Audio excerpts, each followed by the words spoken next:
Bunda selama hamil ataupun program hamil ya.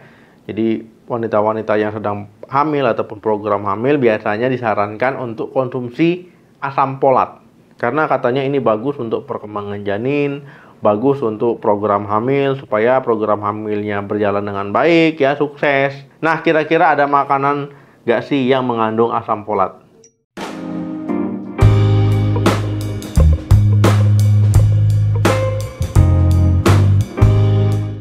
Halo, assalamualaikum warahmatullahi wabarakatuh. Ibu hamil ini memerlukan asam folat seharinya itu sekitar kurang lebih 600 mikrogram. Nah, ada beberapa ternyata makanan ataupun sumber asam folat yang bisa teman-teman dapatkan ya selain suplemen. Yang pertama, hati sapi. Jadi hati sapi ini termasuk makanan yang kaya asam folat. Dalam 100 gram hati sapi ya ini ada asam folat ataupun mengandung asam folat kurang lebih sekitar 260 sampai 290 ya mikrogram folat.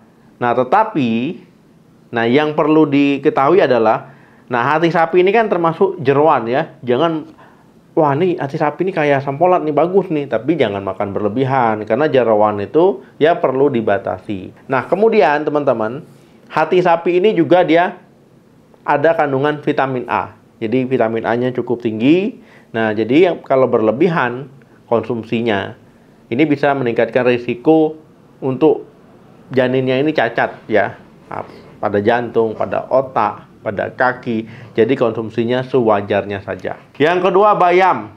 Nah, sayur bayam ya ini mudah sekali lah kita jumpai di pasar ya. Harganya nggak terlalu mahal.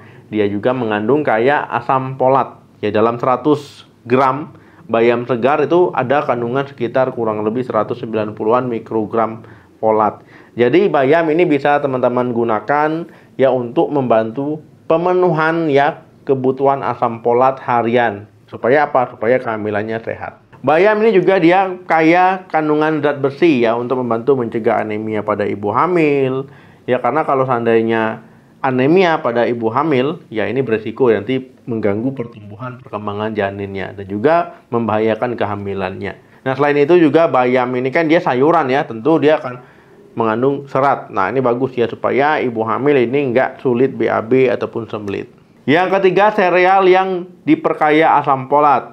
Nah, jadi ada sereal-sereal tertentu yang sudah ditambahkan ataupun diperkaya lah mineral, vitamin, termasuk asam folat ya. Ini untuk mendukung kesehatan ibu hamil juga boleh. Tetapi ya jangan jadikan sereal ini makanan utama. Jadi jadikan sebagai selingan atau sebagai sarapan, ini boleh. Yang keempat, kacang polong. Nah, makanan ataupun kacang satu ini termasuk makanan yang kaya akan asam folat. Ya, dalam 100 gram kacang polong ini kurang lebih terdapat sekitar 65 mikrogram folat. Nah, jadi bisa dijadikan cemilan ataupun makanan selingan ya. Kacang polong ini juga dia kaya akan serat, protein. Nah, jadi bisa membantu ya untuk pemenuhan kebutuhan ibu hamil termasuk janinnya. Yang kelima, kuaci. Nah, jadi kuaci ini kecil-kecil ya banyak manfaatnya. Nah, jadi siapa sangka ya ternyata kuaci ini dia mengandung asam folat. Ya, cuma repotnya kuaci ini kan kecil-kecil ya, makannya bukanya yang repot. Nah, dalam 100 gram biji bunga matahari ataupun kuaci ini ya terdapat sekitar 220 mikrogram folat. Nah, kemudian teman-teman, kuaci ini juga dia mengandung lemak sehat, protein ya, jadi bermanfaat untuk ibu hamil. Yang keenam, brokoli. Sayur brokoli ini termasuk sayuran yang terbilang mewah ya. Kenapa saya bilang gitu?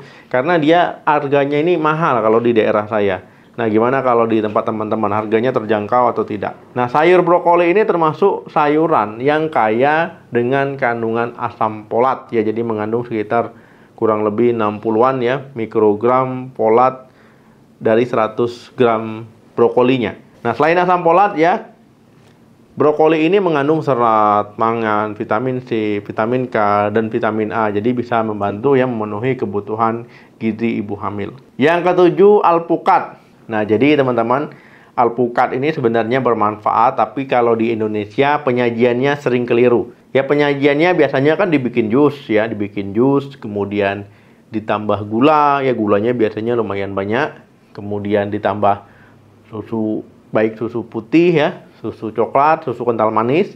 Nah, jadi kalorinya makin tinggi. Nah, inilah ya yang dijadikan jus ya di Indonesia. Tapi ini keliru teman-teman. Sebaiknya ya alpukat ini dikonsumsi jangan lagi ya ditambah gula, ditambah susu kental manis, ya cukup alpukat saja karena itu lebih bermanfaat. Nah, kandungan asam folat di alpukat ini dalam 100 gram alpukat ini mengandung sekitar 80-an mikrogram kurang lebih ya folat. Nah, jadi ini tinggi sekali teman-teman.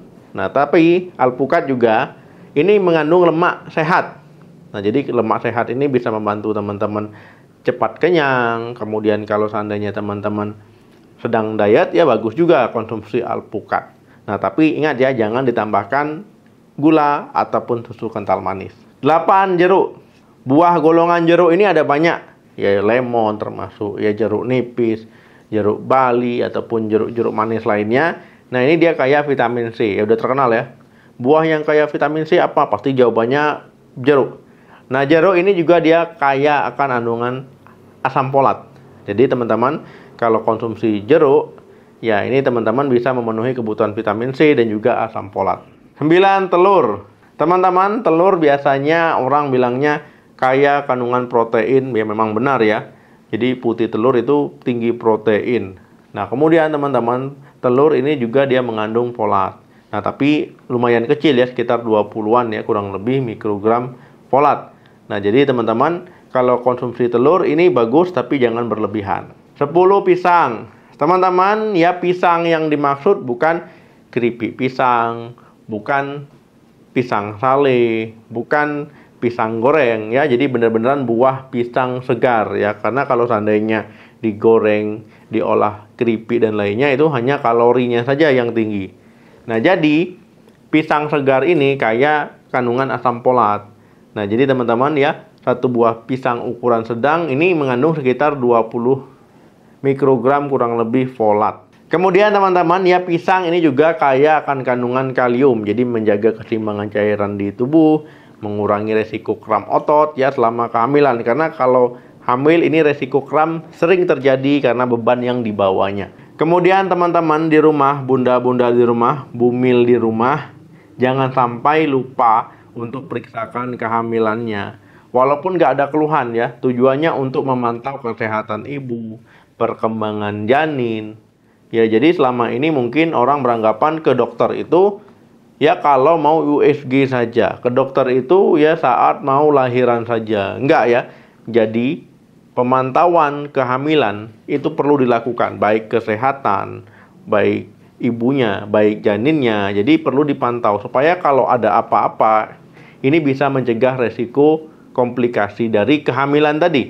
Jadi kalau seandainya nanti tiba-tiba datang mau lahiran, ternyata tekanan darahnya nggak teratur kan repot. Kemudian ya datang-datang mau lahiran, ternyata ada masalah dengan plasentanya. Nah, jadi ini perlu dicegah dengan cara apa? Pemantauan rutin kehamilannya. Kemudian teman-teman biasanya selama hamil, ya dokter akan memberikan suplemen tambahan untuk ibu hamil. Nah, ini perlu dikonsumsi sesuai anjuran ataupun aturan yang telah diberikan dokter ke ibu hamil.